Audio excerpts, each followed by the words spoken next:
سیاست خارجی، بازآرایی اولویت‌ها بر اساس منافع ملی. اسفند 2584. این سپیدنامه نقشه راه سیاست خارجی دولت گذار ایران را در دوره گذار پس از پایان جمهوری اسلامی ترسیم می‌کند. این چارچوب که بر پایه اصول عملگرایی، منافع ملی و دیپلماسی غیر ایدئولوژیک بنا شده است، با هدف پاسخگویی به نیازهای فوری کشور در حوزه امنیت و سیاست خارجی، کسب مشروعیت بین‌المللی و فراهمسازی بستر ثبات بلند مدت منطقه‌ای و احیای اقتصادی طراحی شده است. دوره گذار فرصتی تاریخی برای بازتعریف جایگاه ایران در نظام بین‌الملل به شمار می‌رود. سیاست خارجی جمهوری اسلامی که بر پایه تقابل ایدئولوژیک و سیاست‌های بی‌ثبات کننده در منطقه و جهان استوار بوده است، جای خود را به دیپلماسی مسئولانه‌ای خواهد داد که بر همکاری، شفافیت و توسعه ملی تاکید دارد. این سپیدنامه نه تنها اصول و اهداف سیاست خارجی نوین ایران را بیان می‌کند، بلکه برنامه‌ای زمانبندی شده برای 100 روز نخست دوره گذار ارائه می‌دهد که شامل گام‌های عملی برای عادی‌سازی روابط با قدرت‌های جهانی، بازسازی اعتبار ایران نزد نهادهای بین‌المللی و آغاز ابتکارهای همکاری منطقه‌ای است. همچنین در این سند پیشنهادهایی برای بازسازی ساختاری وزارت امور خارجه و تشکیل کارگروه ویژه دیپلماسی اقتصادی برای تسهیل روند جذب سرمایه‌گذاری خارجی در آینده ارائه شده است. اهداف بنیادین: دولت گذار بازسازی کامل سیاست خارجی کشور را پیش شرطی حیاتی برای نوسازی ملی، بازگشت فعال به جامعه جهانی و شکل‌گیری نظمی پایدار در منطقه می‌داند. این تحول بر اهداف زیر متمرکز خواهد بود: برقراری روابط مسالمت‌آمیز و همکاری با همه کشورها و نهادهای بین‌المللی. ایران بار دیگر بر تعهد خود به احترام متقابل، برابری و اصول منشور سازمان ملل متحد تأکید می‌کند. با بازیابی جایگاه شایسته خود در جامعه جهانی و گسترش تعامل با شرکای بین‌المللی و منطقه‌ای، ایران در راستای تقویت صلح، ثبات و توسعه مشترک قدم خواهد برداشت. برای اطمینان بخشی به جامعه جهانی نسبت به ماهیت صلح‌آمیز برنامه هسته‌ای خود، ایران غنیسازی اورانیوم و فعالیت‌های مرتبط با راکتور آب سنگین را متوقف خواهد کرد. بدین وسیله شفافیت کامل، نیت صلح‌آمیز و پایبندی به هنجارهای بین‌المللی را نشان خواهد داد و از رهگذر همکاری عمیق‌تر با شرکای جهانی و گفتگوی فراگیر منطقه‌ای می‌کوشد تنش‌های گذشته را به فرصت‌هایی برای اعتمادسازی و شراکت تبدیل کند. رفع کامل تحریم‌ها در این مسیر یکی از اولویت‌های اصلی ایران خواهد بود. پایان دادن به انزوای بین‌المللی ایران و رسیدگی به مسئله تحریم‌های اقتصادی علیه کشور که هزینه سنگینی بر اقتصاد تحمیل می‌کنند. جایگزینی سیاست خارجی ایدئولوژیک جمهوری اسلامی با راهبردی عملگرا مبتنی بر منافع ملی و صلح محور. تصریح می شود که دولت انتقالی موظف است سیاست خارجی کشور را در چارچوب سند گذار تحت هدایت رهبر خیزش ملی یعنی شاهزاده رضا پهلوی و در موارد مقتضی با مشورت مهستان انتقالی تدوین و اجرا کند. 6 اصل بنیادین در سیاست خارجی آینده ایران. شفافیت کامل در حوزه هسته‌ای. یکی از نخستین اقدامات دولت گذار حل و فصل مسالمت‌آمیز و دیپلماتیک پرونده هسته‌ای ایران خواهد بود. این رویکرد شامل توقف کامل غنیسازی اورانیوم و فعالیت‌های بازفراوری است. همچنین فراهم کردن امکان بازرسی کامل و بدون محدودیت برای آژانس بین‌المللی انرژی اتمی ضروری است تا ماهیت صلح‌آمیز برنامه هسته‌ای ایران اثبات و زمینه برای لغو کامل تحریم‌ها فراهم شود. بازسازی روابط راهبردی با ایالات متحده آمریکا.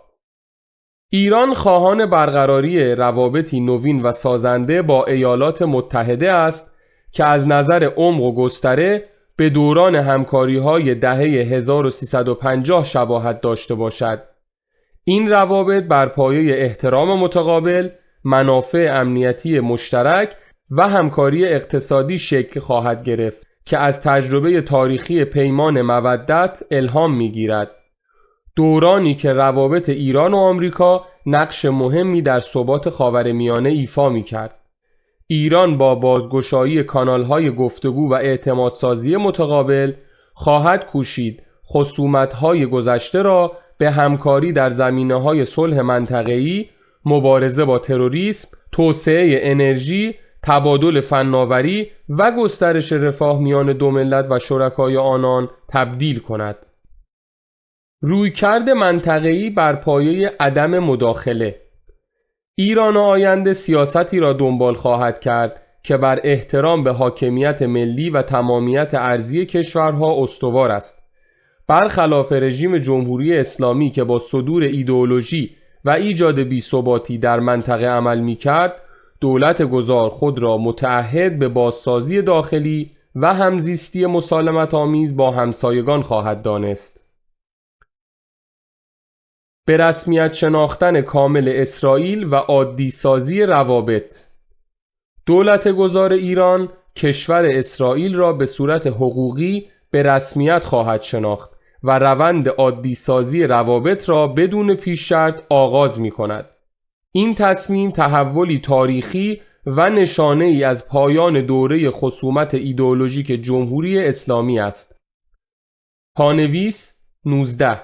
رجوع شود به سپیدنامه سیاسی روند و ساختار گذار از جمهوری اسلامی بندهای 1، 3، 8 و 21. روابط متوازن با چین و روسیه. ایران با درک جایگاه جهانی چین و روسیه همکاری‌های خود با این دو کشور را بر پایه احترام متقابل، شفافیت و منافع ملی تنظیم خواهد کرد تا در عین تقویت روابط اقتصادی و فناورانه استقلال سیاسی و اولویت‌های ملی کشور حفظ شود. سیاست خارجی عملگرا و مبتنی بر منافع ملی.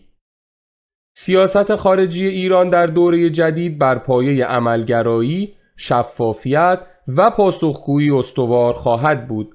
این سیاست از ایدئولوژی گرایی، شعار زدگی و دشمن تراشی فاصله خواهد گرفت و هدف آن تعامل مسئولانه، تأمین منافع ملی و برقراری روابطی متوازن، سازنده و مستقل با همه کشورهاست. اهداف راهبردی سیاست خارجی در دوره گذار. همکاری‌های امنیتی در سطح منطقه‌ای با رویکردی کاملا دفاعی و در قالب روابط رسمی میان دولت‌ها انجام خواهد شد و بر پایه اصل عدم مداخله در امور داخلی یکدیگر استوار خواهد بود. در دوره گذار اولویت اصلی بر تثبیت شرایط داخلی کشور و بازسازی و تقویت نهادهای ملی قرار دارد. در همین چارچوب اهداف سیاستی زیر پیگیری خواهد شد. دفاع مسئولانه، بستر همگرایی منطقه‌ای.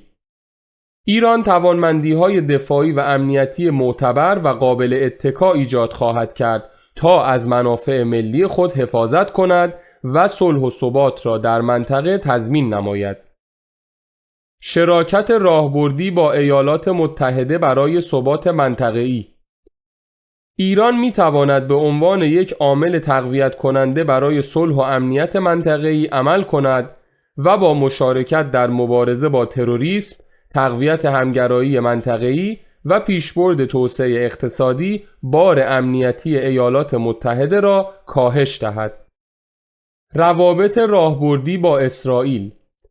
عادی سازی روابط با اسرائیل نقطه عطفی تاریخی و گسستی بنیادین از دهه‌ها خصومت خواهد بود و مسیر را برای آغاز دوره‌ای تازه از همکاری هموار می‌کند. این رابطه به یکی از ارکان راهبرد منطقه‌ای ایران تبدیل خواهد شد و از طریق همکاری در مقابله با تروریسم، توسعه مشارکت‌ها در حوزه فناوری و نوآوری و تقویت انسجام کلی منطقه‌ای به پیشبرد صلح و ثبات کمک خواهد کرد. پیش از سال 1357 ایران و اسرائیل دارای روابطی نزدیک در حوزه‌های دیپلماتیک، اقتصادی و امنیتی بودند. احیای روابط بر پایه همان بنیان‌های تاریخی و شناسایی حقوقی رسمی اسرائیل در چارچوب توافق کوروش می‌تواند کمک شایانی به پیشرفت صلح و ثبات منطقه‌ای و شکوفایی طرفین در بخش‌های کلیدی مانند انرژی، مدیریت منابع آب و فناوری داشته باشد. شراکت‌های کلیدی منطقه‌ای با عربستان سعودی و ترکیه. عربستان و ترکیه از مهمترین شرکای منطقه‌ای ایران خواهند بود. در همکاری با عربستان تمرکز بر حوزه‌های انرژی، امنیت دریایی و همگرایی اقتصادی منطقه‌ای خواهد بود.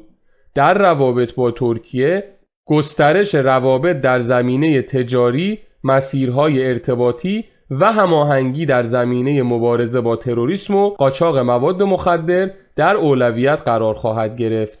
این همکاری‌ها بر پایه احترام متقابل، عملگرایی و منافع مشترک پیش برده می شود. چارچوب‌های همکاری چند جانبه منطقه‌ای. ایران در نظر دارد به ابتکارات منطقه‌ای و فرامنطقه‌ای در حوزه خلیج فارس، شامات، آسیای مرکزی و فراتر از آن بپیوندد یا در شکل دهی و رهبری آنها نقش ایفا کند. ابتکاراتی که حوزه‌هایی چون امنیت دریایی، بازسازی، مقابله با تروریسم، تجارت و پیوندهای ارتباطی را در بر می‌گیرد. پایان سیاست خارجی ایدئولوژیک و خصمانه. دوران جدید نشانه گذار از مداخله‌گری ایدئولوژیک به سمت دیپلماسی سازنده، عملگرایانه و همسایگی مسئولانه خواهد بود. سیاست خارجی ایران بر اساس منافع ملی، احترام متقابل و همکاری منطقه‌ای شکل خواهد گرفت و جایگزین سیاست‌های مبتنی بر درگیری و صدور انقلاب می شود. نتیجه این تحول ثبات، مشارکت و رفاه مشترک خواهد بود. برنامه اقدام در 100 روز نخست. زمانبندی و اقدامات کلیدی. هفته نخست. ارسال نامه‌های رسمی به قدرت‌های جهانی و منطقه‌ای با اعلام پایان رژیم جمهوری اسلامی و آغاز دوره‌ای تازه از همکاری. به رسمیت شناختن کشور اسرائیل. درخواست آغاز فوری مذاکرات با ایالات متحده، اتحادیه اروپا و شورای امنیت سازمان ملل متحد با هدف رفع تحریم‌ها. انتصاب نمایندگان و فرستادگان دوره گذار نزد نهادها و سازمانهای بین المللی. ماه نخست.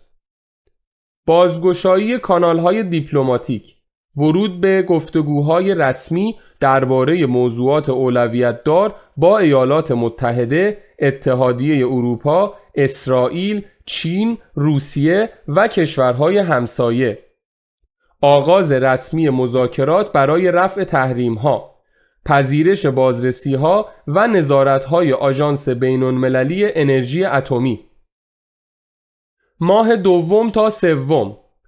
تدوین تفاهم‌نامه‌های همکاری در حوزه‌های تجارت، عدم تجاوز و امنیت منطقه‌ای. آغاز ابتکار مشترک برای همکاری‌های امنیتی و اقتصادی در منطقه. امضای نخستین توافقنامه‌ها با ایالات متحده و اسرائیل. ایران و کشورهای همسایه. هفته نخست. پیام‌های رسمی به کشورهای همسایه. هدف: پیشگیری از سوء تفاهم‌ها، تأکید بر تعهد به روابط حسن همجواری و دعوت به همکاری منطقه‌ای. اقدامات: دولت گذار در نخستین هفته پیام‌های رسمی و دیپلماتیک به تمام کشورهای همسایه ارسال خواهد کرد که شامل تعهدات متقابل زیر خواهد بود: تجدید دوستی و تأکید بر اصل عدم مداخله در امور یکدیگر، تعهد مشترک برای حفظ امنیت مرزها از هر دو سو و جلوگیری از نفوذ گروه‌های مسلح و تروریستی، احترام متقابل به تمامیت ارضی یکدیگر، احترام متقابل به حاکمیت ملی هر کشور، دعوت صریح به آغاز گفتگوی منطقه‌ای با هدف ثبات، اعتمادسازی و همکاری، تعهد به حفظ و عدم اخلال در توافقات موجود دو جانبه در زمینه تجارت، ترانزیت و گمرک، مبارزه با قاچاق مواد مخدر همراه با پذیرش مذاکره درباره برخی توافقات در زمان مناسب و معقول. ماه نخست سفرهای منطقه‌ای مقامات دولت گذار یا فرستادگان ویژه. ترکیه. هدف اصلی همکاری مشترک در مقابله با گروه‌های تروریستی و تجزیه طلب، تضمین ثبات در مرزهای غربی و مبارزه با قاچاق مواد مخدر. پیشنهاد اولیه همکاری امنیتی در مرزها و ایجاد مرکز مشترک هماهنگی اطلاعاتی. عراق.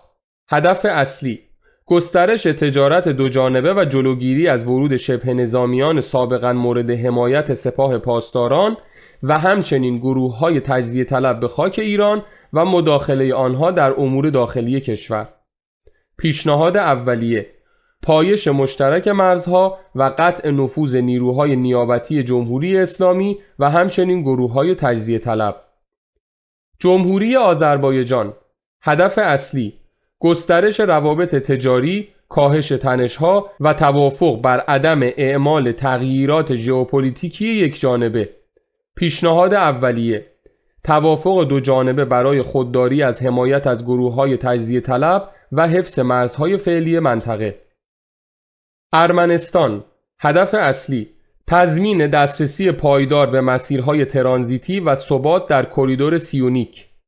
پیشنهاد اولیه تضمین مسیرهای ترانزیتی و تعهد به پروژه جاده تاتو آقوانی، مسیر جایگزین در سیونیک.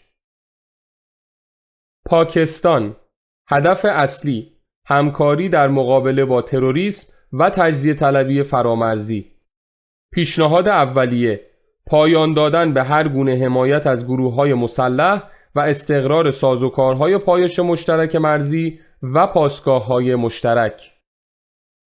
افغانستان. هدف اصلی تأمین امنیت مرز شرقی، مدیریت جریان مهاجرت و مبارزه با قاچاق مواد مخدر. پیشنهاد اولیه تدوین چارچوبی مشترک برای مدیریت مهاجرت و عکس تعهد دو جانبه به عدم مداخله در امور داخلی یکدیگر. عربستان سعودی. هدف اصلی آغاز روند تنش‌زدایی و باز تعریف روابط منطقه‌ای.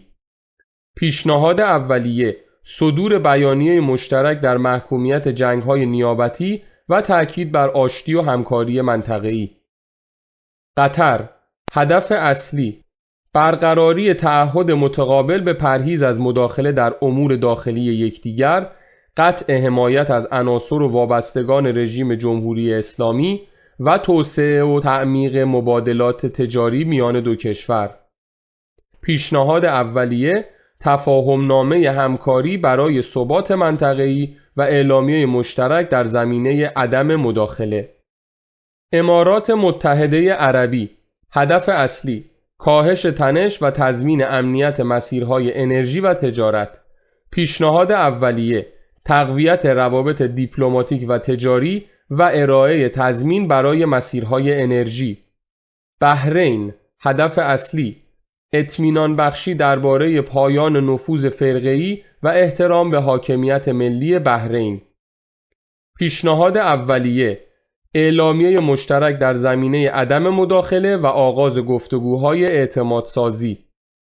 عمان. هدف اصلی بهره‌گیری از و تقویت روابط دیرینه دیپلماتیک و تجاری. پیشنهاد اولیه هماهنگی در حوزه دیپلماسی منطقه‌ای، امنیت دریایی و همکاری‌های تجاری. کویت. هدف اصلی تقویت روابط دیپلماتیک و هماهنگی منطقه‌ای. پیشنهاد اولیه امضای تفاهمنامه همکاری دیپلماتیک. ترکمنستان. هدف اصلی حفظ ثبات مرزهای شمال شرقی و تداوم همکاری‌های انرژی. پیشنهاد اولیه تمدید توافق‌های مرزی و انرژی و ادامه پروژه‌های مشترک گاز و ترانزیت. محورهای اصلی مذاکرات دوجانبه: امنیت و مرزها، همکاری فوری در مدیریت و کنترل مرزها، جلوگیری از ورود غیرقانونی سلاح و عناصر مسلح به خاک یکدیگر، ایجاد اتاقهای عملیات مشترک مرزی میان ایران و هر یک از کشورهای همسایه برای هماهنگی امنیتی و واکنش سریع در مواقع بحرانی. اطلاعات و مقابله با تروریسم، اشتراک گذاری اطلاعات درباره بقایای سپاه پاسداران و تهدیدات تروریستی و تجزیه طلبانه همراه با امضای توافق‌های همکاری امنیتی و اطلاعاتی. عدم حمایت از گروه‌های تجزیه طلب، تعهد متقابل کشورها به خودداری از اعطای پناهندگی یا حمایت سیاسی به گروه‌های تجزیه طلب یا مسلح. اقدامات فوری در همکاری با کشورهای همسایه. دولت گذار با تأکید بر اصل حسن همجواری سیاست گسترش روابط دوستانه با تمامی کشورهای همسایه را دنبال خواهد کرد. این رویکرد بر پایه احترام متقابل، همزیستی مسالمت‌آمیز، پرهیز از مداخله در امور داخلی یکدیگر و همکاری سازنده استوار است.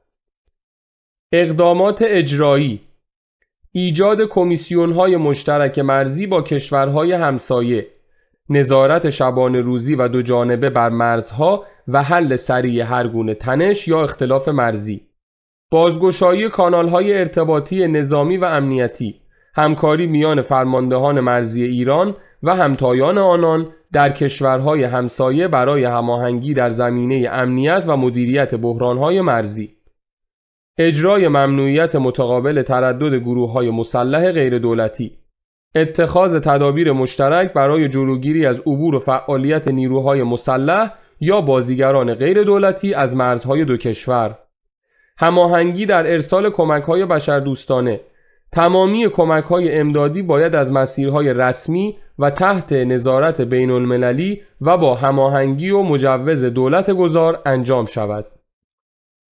پیشنهاد برای ایجاد چارچوب همکاری منطقه‌ای، چارچوبی برای ثبات و امنیت منطقه.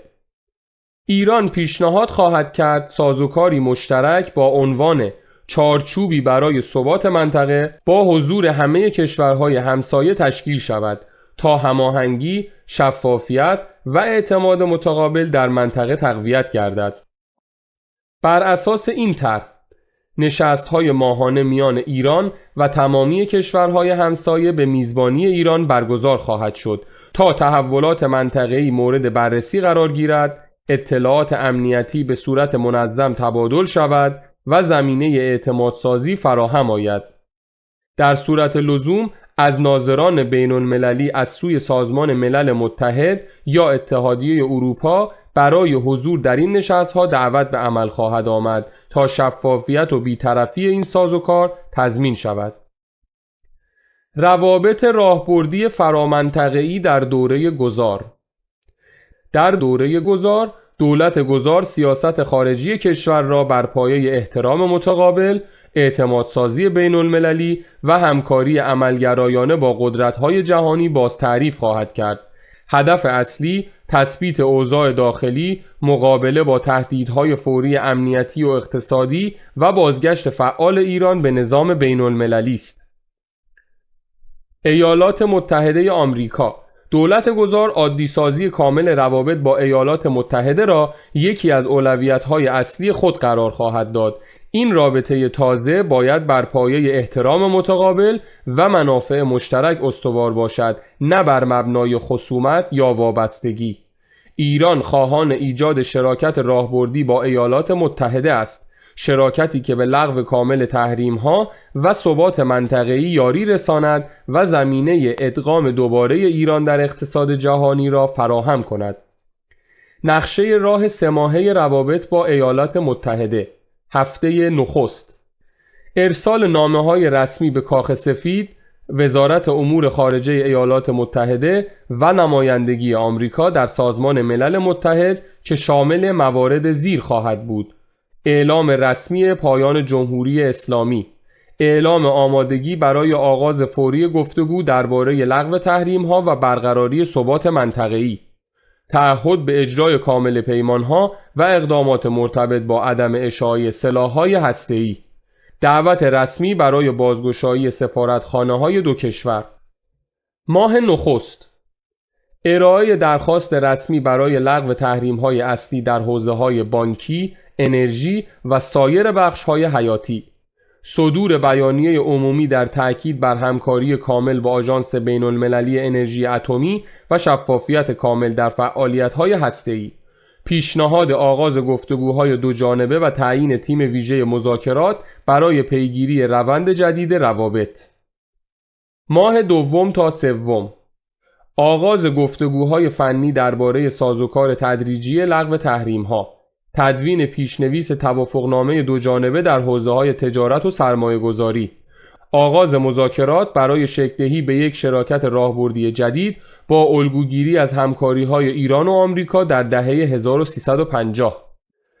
اسرائیل و چارچوب پیمان کوروش. ایران کشور اسرائیل را به طور حقوقی رسمی به رسمیت خواهد شناخت و روند عادی سازی روابط را با سرعت آغاز می کند.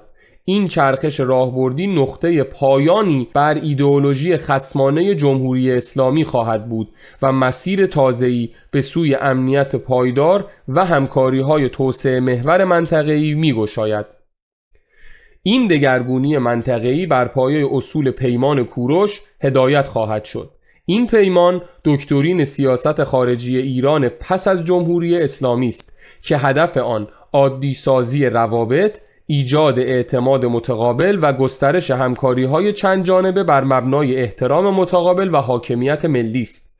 پیمان کوروش به عنوان سنگبنای رویکرد جدید سیاست خارجی ایران در قبال اسرائیل با محورهای زیر عمل خواهد کرد: عادی سازی روابط و همزیستی مسالمت‌آمیز با اسرائیل به عنوان پایه‌ای برای صلح پایدار در منطقه، همکاری مشترک در مواجهه با چالش‌های منطقه‌ای مانند تروریسم، همگرایی اقتصادی از طریق ایجاد کریدورهای تجاری باز که خلیج فارس را از مسیر عراق، اردن و اسرائیل به مدیترانه متصل می‌کند، دیپلماسی فرهنگی از راه ترویج پلورالیسم، مدارا و همزیستی میان جوامعی که سالها از سیاست‌های فرقه‌گرایانه آسیب دیده‌اند. این چارچوب گذار از دوران خصومت محور جمهوری اسلامی به دوره‌ای از روابط سازنده مبتنی بر همکاری نزدیک و شکوفایی متقابل را بازتاب می‌دهد. نقشه راه 3 ماهه روابط ایران و اسرائیل. هفته نخست. انتشار بیانیه رسمی شامل موارد زیر: به رسمیت شناختن کشور اسرائیل، اعلام پایان سیاست‌های خصمانه جمهوری اسلامی، دعوت به گفتگوی مستقیم در چارچوب پیمان کوروش. ماه نخست.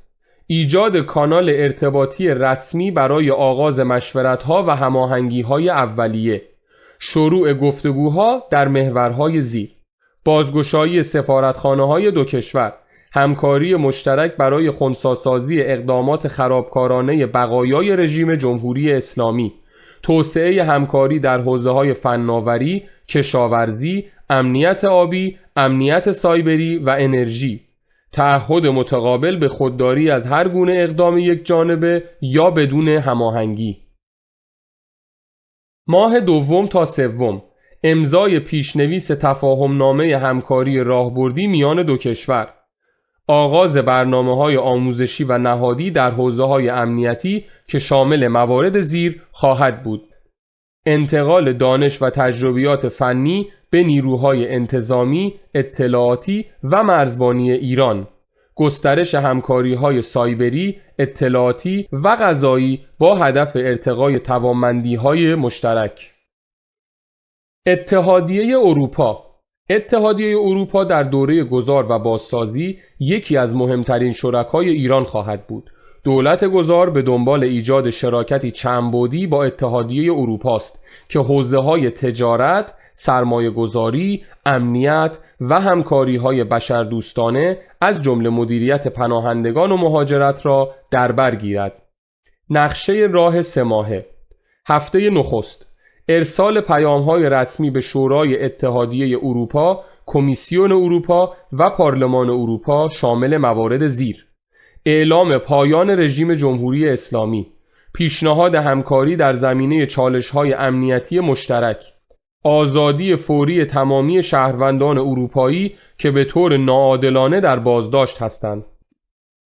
ماه نخست: درخواست رسمی برای لغو تحریم‌ها به ویژه در حوزه‌های بانکی، انرژی و حمل و نقل.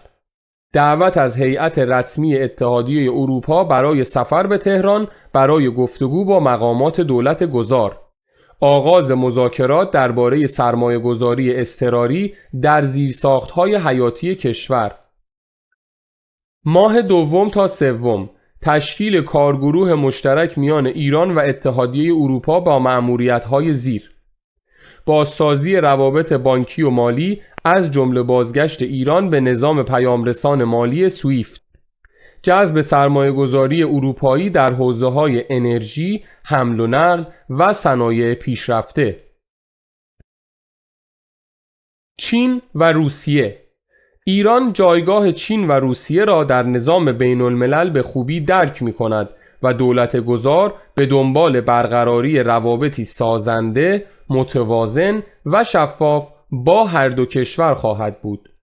اصول بنیادین این همکاری‌ها عبارتند از: تداوم همکاری‌های اقتصادی و فناورانه، بازنگری کامل در تمامی توافق‌های مبهم یا فاقد شفافیت و روشنسازی مفاد آنها در چارچوب منافع ملی ایران، گذار از وابستگی ژئوپلیتیکی به سوی شراکت متقابل و سودمند بر پایه احترام، شفافیت و منافع مشترک.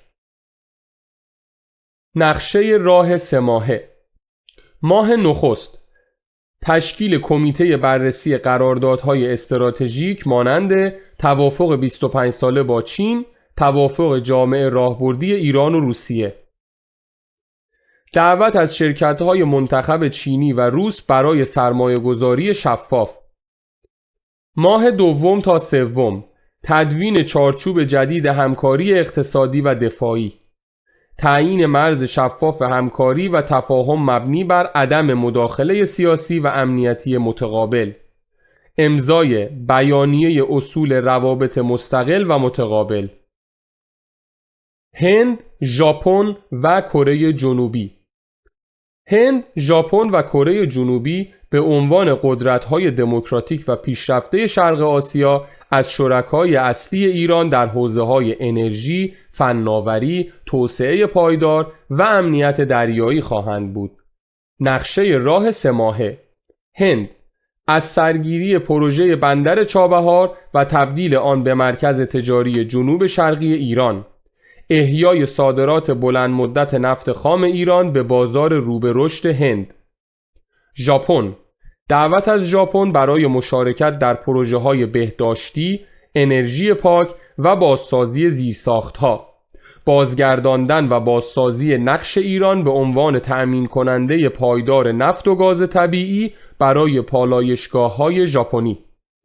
کره جنوبی: حل مسئله دارایی‌های بلوکه شده ایران در بانک‌های کره‌ای، عادی سازی روابط بانکی و کانال‌های تجاری، از سرگیری صادرات نفت خام و میعانات گازی به عنوان پایه‌ای برای همکاری گسترده‌تر در زمینه فناوری و امنیت دریایی. نقش ژئواکونومیک ایران. ایران جایگاه خود را به عنوان یک مرکز ژئواکونومیک منطقه‌ای و پیوند دهنده خلیج فارس و اقیانوس هند با شرق آسیا باز تعریف خواهد کرد. صادرات انرژی به هند، ژاپن و کره جنوبی ستون اصلی این شراکت‌های بلند مدت خواهد بود و با همکاری در حوزه‌های فناوری، تجارت و توسعه پایدار تکمیل می‌شود. این همگرایی ثبات جریان انرژی، امنیت مسیرهای دریایی و بازگشت ایران را به جایگاه تأمین کننده قابل اعتماد برای دموکراسی‌های آسیایی تضمین خواهد کرد. نهادهای بین المللی. ایران بلافاصله تعامل فراگیر خود را با نهادها و سازمانهای بین المللی از سر خواهد گرفت. در صدر این تلاش‌ها همکاری کامل و شفاف با آژانس بین المللی انرژی اتمی IAEA قرار دارد. آژانس بین المللی انرژی اتمی IAEA. هفته نخست ارسال نامه رسمی به آژانس بین المللی انرژی اتمی مبنی بر اعلام آمادگی برای انجام بازرسی‌های نامحدود در تمام تأسیسات هسته‌ای کشور، تعهد به شفافیت کامل و همکاری همه جانبه با آژانس. ماه نخست استقبال از حضور بازرسان آژانس برای آغاز ارزیابی‌های میدانی، تدوین نقشه راه فنی برای حل و فصل تمامی مسائل باقی مانده در پرونده هسته‌ای ایران، تعهد رسمی به اجرای پروتکل الحاقی و پایبندی کامل به معاهده منع گسترش سلاح‌های هسته‌ای NPT. ماه دوم تا سوم تسهیل انتشار گزارش مقدماتی مثبت از سوی آژانس درباره همکاری ایران، استفاده از این همکاری برای تسریع در روند لغو تحریم‌های مرتبط با پرونده هسته‌ای. سایر نهادهای بین المللی.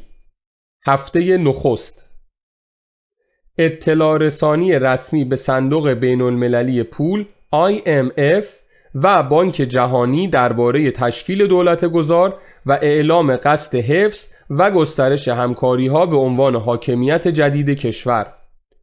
ماه نخست آغاز گفتگو با دو نهاد برای دریافت کمک‌های فنی و مالی به منظور تثبیت اقتصادی، اصلاح نظام مالی عمومی و بازسازی خدمات حیاتی. تشکیل کارگروه‌های مشترک در حوزه‌های حکمرانی، بهداشت عمومی و آموزش. ماه دوم تا سوم تأمین منابع مالی اضطراری برای بازسازی خدمات عمومی حیاتی کشور، بازگشت فعال ایران به طرح‌ها و ابتکارات جهانی در حوزه توسعه و تجارت، مذاکره و نهایی سازی بسته‌های مالی اضطراری برای بازسازی زیرساخت‌های اساسی و خدمات عمومی، ایجاد زمینه‌های لازم برای از سرگیری تعامل با ابتکارات جهانی توسعه و تجارت. نقش ایران در نظم منطقه‌ای و چارچوب‌های همکاری چند جانبه. در دوره گذار ایران باید نقش خود را به عنوان محور ثبات منطقه‌ای باز تعریف و تحکیم کند. با اتخاذ سیاست خارجی غیر ایدئولوژیک، دولت گذار در پی پایان دادن به انزوای بین المللی کشور و مشارکت فعال در شکل‌دهی به ساختار جدید امنیتی و اقتصادی منطقه خواهد بود. سیاست منطقه‌ای ایران در این دوره بر 3 حوزه جغرافیایی راهبردی متمرکز خواهد بود: خلیج فارس و شبه جزیره عربستان، منطقه شام و عراق، آسیای مرکزی و قفقاز جنوبی. خلیج فارس و شبه جزیره عربستان. هدف راهبردی: ایران خواهان بازسازی روابط خود با کشورهای عضو شورای همکاری خلیج فارس، پایان دادن به رقابت‌های فرقه‌ای و ایدئولوژیک و ایجاد چارچوبی منطقه‌ای برای همکاری در حوزه‌های امنیت، انرژی و ترانزیت دریایی خواهد بود. اقدامات و زمانبندی.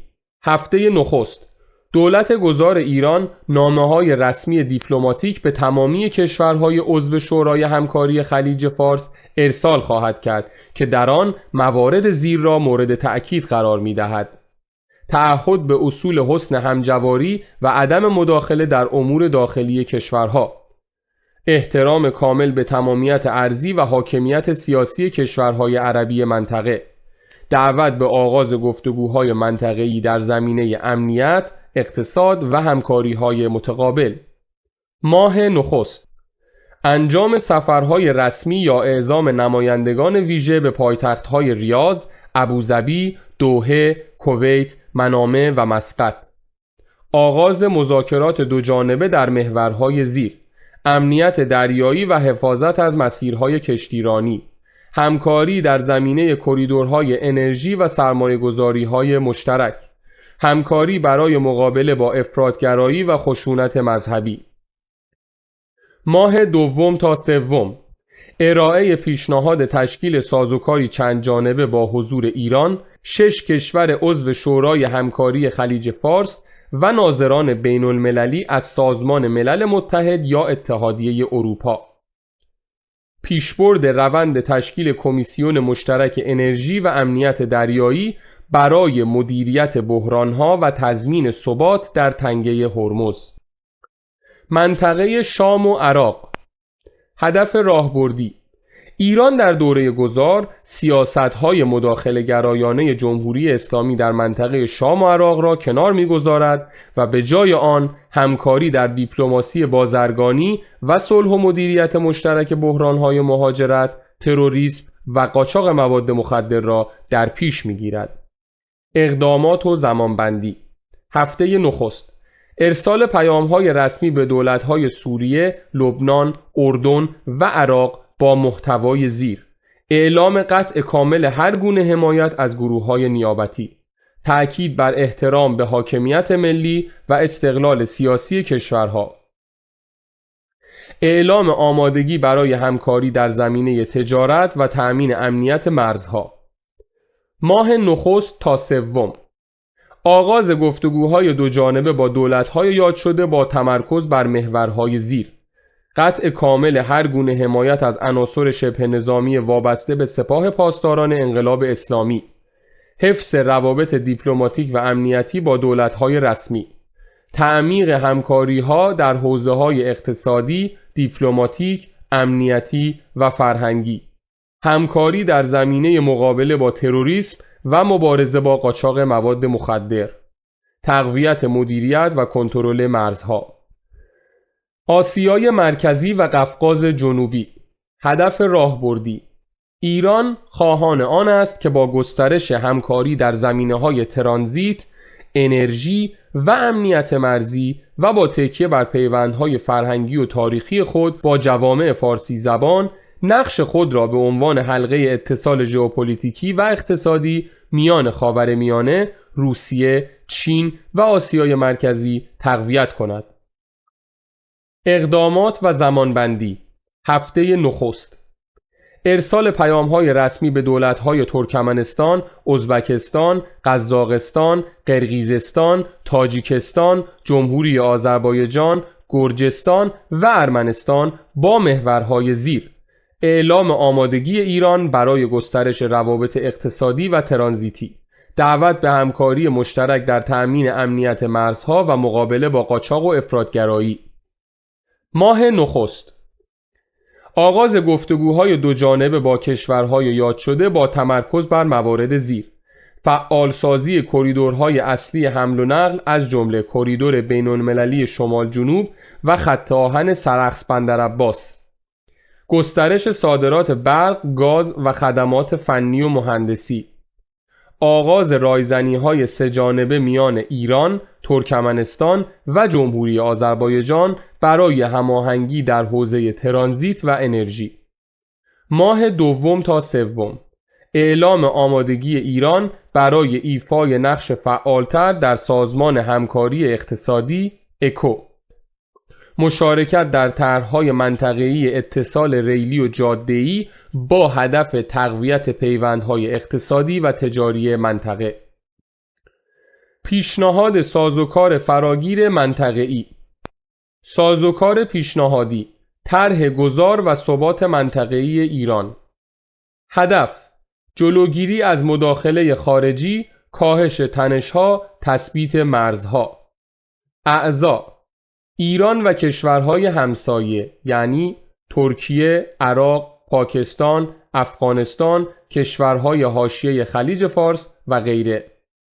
حمایت: نظارت سازمان ملل، اتحادیه اروپا و نهادهای منطقه‌ای. سازوکار: جلسات ماهانه، مرکز هماهنگی امنیت مرزی، تبادل اطلاعات ضد تروریسم.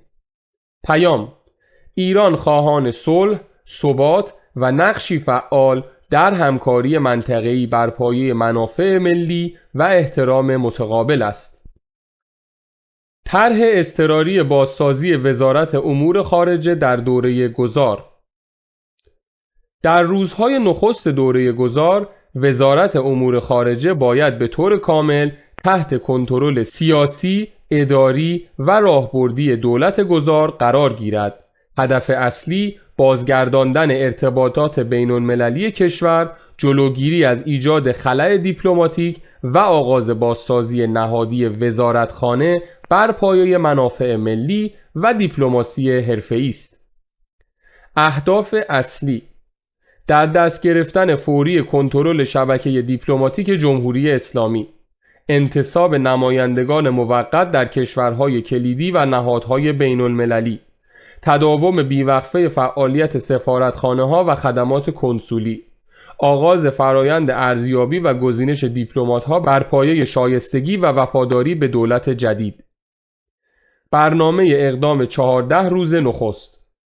هفته نخست: اعلام رسمی از سوی دولت گذار. اعلام رسمی پایان سیاست خارجی ایدئولوژیک. صدور دستورالعمل به تمامی سفارتخانه‌ها با تأکید بر موارد زیر: حفظ نظم اداری و جلوگیری از هر گونه رهاسازی یا نابودی اسناد رسمی، ممنوعیت صدور هر گونه بیانیه یا موضع‌گیری سیاسی مستقل از دولت گذار.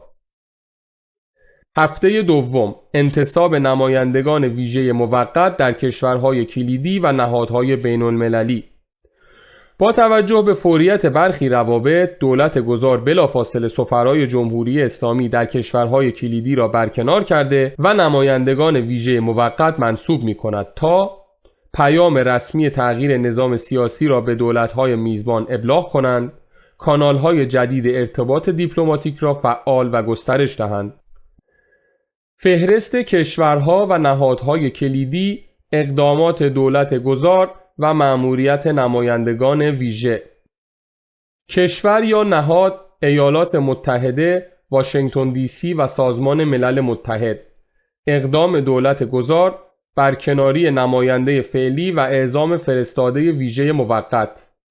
مأموریت نماینده ویژه موقت: اعلام رسمی تغییر نظام سیاسی و آغاز گفتگوهای دیپلماتیک با دولت آمریکا و نمایندگی این کشور در سازمان ملل متحد.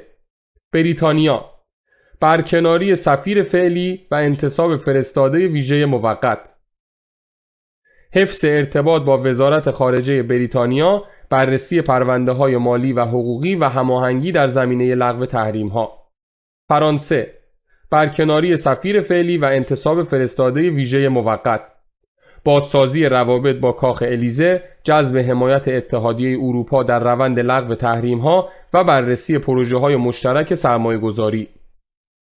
آلمان: برکناری سفیر فعلی و انتصاب فرستاده ویژه موقت. از سرگیری روابط با دفتر صدر اعظم، ترغیب اتحادیه اروپا به اتخاذ سیاست اقتصادی انبساطی و سیاست تجاری آزاد در قبال ایران و گسترش همکاری‌های فناورانه و سرمایه‌گذاری. چین: برکناری سفیر فعلی و اعزام فرستاده ویژه موقت.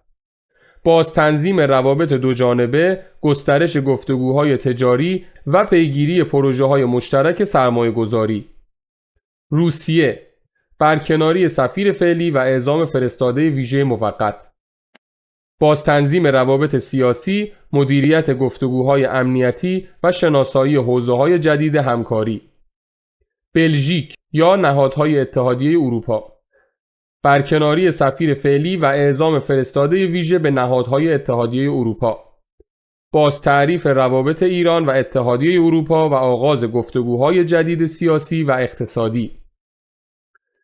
اتریش و سوئیس یا آژانس بین‌المللی انرژی اتمی و سازمان ملل متحد، برکناری سفرای فعلی و اعزام فرستادگان ویژه موقت به نهادهای وابسته به سازمان ملل، باز تنظیم روابط، تقویت همکاری‌ها و جلب حمایت و پشتیبانی فنی از نهادهای کلیدی سازمان ملل از جمله آژانس بین‌المللی انرژی اتمی که برای موفقیت دوره گذار ضروری است.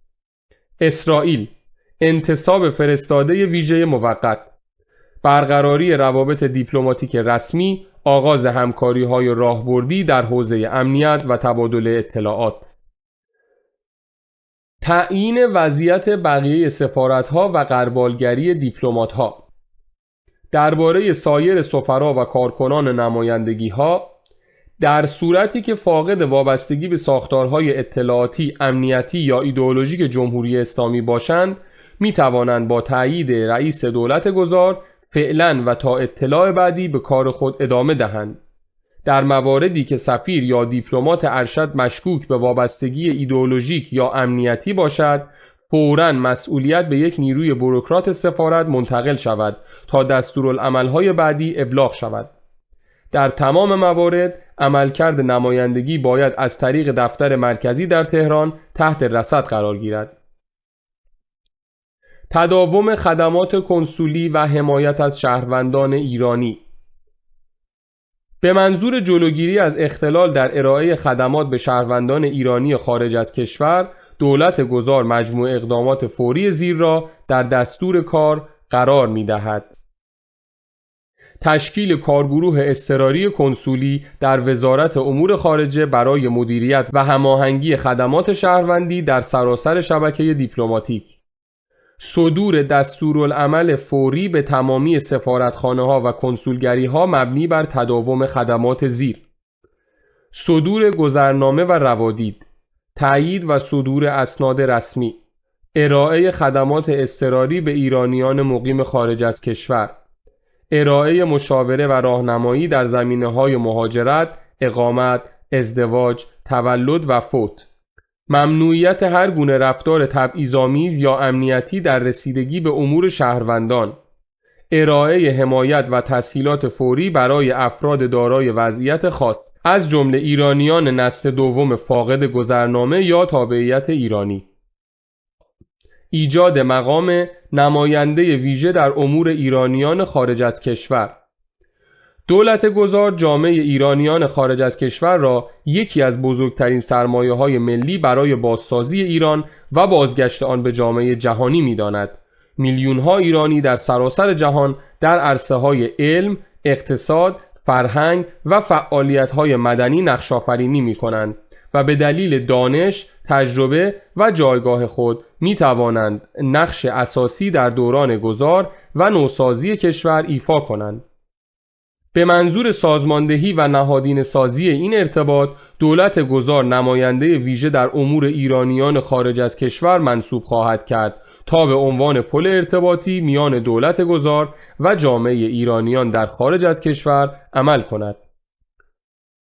وظایف و مأموریت‌های نماینده ویژه عبارتند از بسیج اقتصادی و فنی ایرانیان خارج از کشور، تسهیل سرمایه‌گذاری، کارآفرینی و انتقال دانش فنی از سوی ایرانیان مقیم خارج برای تسریع روند بازسازی، صنعتی سازی و مدرنسازی کشور، ارتباط و تعامل با جامعه ایرانیان مهاجر، برقراری گفتگوی مستمر با سازمان‌ها، نهادهای فرهنگی و شبکه‌های مدنی ایرانیان خارج از کشور به منظور اطمینان از مشارکت و نمایندگی دیدگاه‌های آنان در روند گذار سیاسی و بازسازی ملی، حمایت از نیازها و مسائل ایرانیان خارج از کشور، رسیدگی به امور کنسولی، صدور و تمدید گذرنامه و روادید، تأیید اسناد رسمی و مسائل تابعیت از طریق همکاری نزدیک با سفارتخانه‌ها و کارگروه اضطراری کنسولی وزارت امور خارجه، حمایت‌های بشردوستانه و اجتماعی، استفاده از ظرفیت شبکه‌های ایرانیان خارج از کشور برای گسترش کمک‌های بشردوستانه، خدمات درمانی و فرصت‌های آموزشی در داخل ایران، دیپلماسی عمومی و تبادلات فرهنگی، ترویج همکاری‌های فرهنگی، دانشگاهی و علمی میان ایرانیان خارج از کشور و نهادهای داخلی به منظور بازنمایی چهره‌ای نو از ایران، کشوری با درهای باز، مسئول و متعهد به همکاری جهانی. ساختار اضطراری وزارت خارجه در دوره گذار. اصل راهبردی: وزارت خارجه نباید دچار اتهم پاشیدگی شود، بلکه باید به سرعت از کنترل ایدئولوژیک خارج شده و بر مدار حرفه‌ای‌گری، ملی‌گرایی و تعامل مسئولانه با جهان بازسازی شود. این روند با ثبات فوری، غربالگری منصفانه و بازآموزی حرفه‌ای آغاز خواهد شد. حوزه رهبری: اقدام پیشنهادی: تعیین سرپرست موقت. توضیح: با سابقه دیپلماسی، غیر ایدئولوژیک و ملی‌گرا. حوزه اداری: تشکیل کمیته غربالگری دیپلمات‌ها. بررسی سابقه وابستگی و عملکرد کارکنان. حوزه آموزشی: راه‌اندازی مرکز بازآموزی دیپلماتیک. تطبیق دیپلمات‌ها با سیاست خارجی جدید. حوزه رسانه‌ای: تشکیل واحد شفافیت دیپلماتیک. انتشار گزارش‌های ارتباطات خارجی. حوزه روابط منطقه‌ای: ایجاد ستاد هماهنگی با کشورهای همسایه. هماهنگی امنیتی و مرزی از طریق دیپلماسی فعال. طرح تشکیل کارگروه ویژه دیپلماسی اقتصادی و جذب سرمایه‌گذاری خارجی. هدف کلان: ایجاد یک سازوکار بین‌بخشی و حرفه‌ای در وزارت خارجه برای هدایت، تسهیل و تسریع روند جذب سرمایه‌گذاری خارجی از طریق دیپلماسی اقتصادی فعال و هماهنگی کامل با تیم اقتصادی دولت گذار. ضرورت راه‌اندازی کارگروه: نیاز فوری به بازسازی اقتصادی ایران و تأمین منابع خارجی. تبدیل وزارت خارجه به بازیگر فعال در توسعه اقتصادی همزمان با انجام وظایف دیپلماتیک و نمایندگی رسمی. رقابت منطقه‌ای فشرده برای جذب سرمایه‌گذار. فرصت‌های گسترده ایران در انرژی، ترانزیت، صنعت، کشاورزی و فناوری. نیاز به دیپلماسی اقتصادی هدفمند و بین‌المللی سازی فرصت‌ها. ساختار پیشنهادی کارگروه. بخش دبیرخانه مرکزی. وظایف: برنامه‌ریزی کلان، هماهنگی با تیم اقتصادی دولت، نظارت بر کارکرد دفاتر سفارتی. بخش جذب سرمایه‌گذاری دولتی: رایزنی با دولت‌ها، صندوق‌های توسعه، بانک‌های چند جانبه مانند ADB، WB، IMF. بخش همکاری با شرکت‌ها: تعامل با شرکت‌های چند ملیتی، SME ها، کارآفرینان جهانی. بخش دیپلماسی اقتصادی عمومی: طراحی پیام‌های اقتصادی ایران، کمپین‌های رسانه‌ای، تولید محتوای بین‌المللی. بخش برنامه‌ریزی رویدادها: برگزاری کنفرانس‌ها، نمایشگاه‌ها، نشست‌های سرمایه‌گذاری، هفته اقتصادی ایران. بخش بین‌المللی سازی فرصت‌ها: حضور فعال در سمپوزیوم‌ها و کنفرانس‌های اقتصادی خارجی، برگزاری ورکشاپ‌های اقتصادی در کشورهای هدف، معرفی پروژه‌ها و فرصت‌های ایران در خارج از کشور. مأموریت‌ها و اقدامات کلیدی: کوتاه مدت، یعنی 3 تا 6 ماه نخست. تدوین یک نقشه راه جامع برای تقویت دیپلماسی اقتصادی و جذب سرمایه‌گذاری مستقیم خارجی FDI با هماهنگی و همکاری منسجم نهادهای دولتی مربوطه. تهیه و انتشار کتابچه فرصت‌های اقتصادی ایران به 6 زبان رسمی سازمان ملل متحد: انگلیسی، فرانسوی، اسپانیایی، عربی، چینی و روسی، و همچنین به زبان آلمانی و در صورت لزوم به سایر زبانها. راه اندازی پلتفرم آنلاین سرمایه‌گذاری در ایران با زبانهای متعدد. حضور در حداقل 3 کنفرانس اقتصادی جهانی: داووس، جیتکس، جترو، OECD یا مشابه. برگزاری ورکشاپ معرفی فرصت‌های اقتصادی ایران در کشورهای کلیدی. میان مدت، یعنی 6 تا 18 ماه. ایجاد رایزنان اقتصادی در 20 سفارت کلیدی، برگزاری سالانه کنفرانس بین‌المللی اقتصاد ایران نوین در تهران یا کشوری دیگر. اصول کلیدی: اصل شفافیت و ضد فساد در معرفی و جذب سرمایه‌گذاری، تسهیل خروج آزاد سرمایه و امنیت حقوق مالکیت، تمرکز بر پروژه‌های اشتغالزا و صادرات محور، تعامل هدفمند و غیر ایدئولوژیک با تمامی قدرت‌ها و بازارها. نهاد هماهنگ کننده: دفتر دیپلماسی اقتصادی تحت معاونت ویژه اقتصادی وزارت امور خارجه با مشارکت نمایندگان وزارت اقتصاد، نفت، صنعت، بانک مرکزی، اتاق بازرگانی و دفتر رئیس دولت گذار.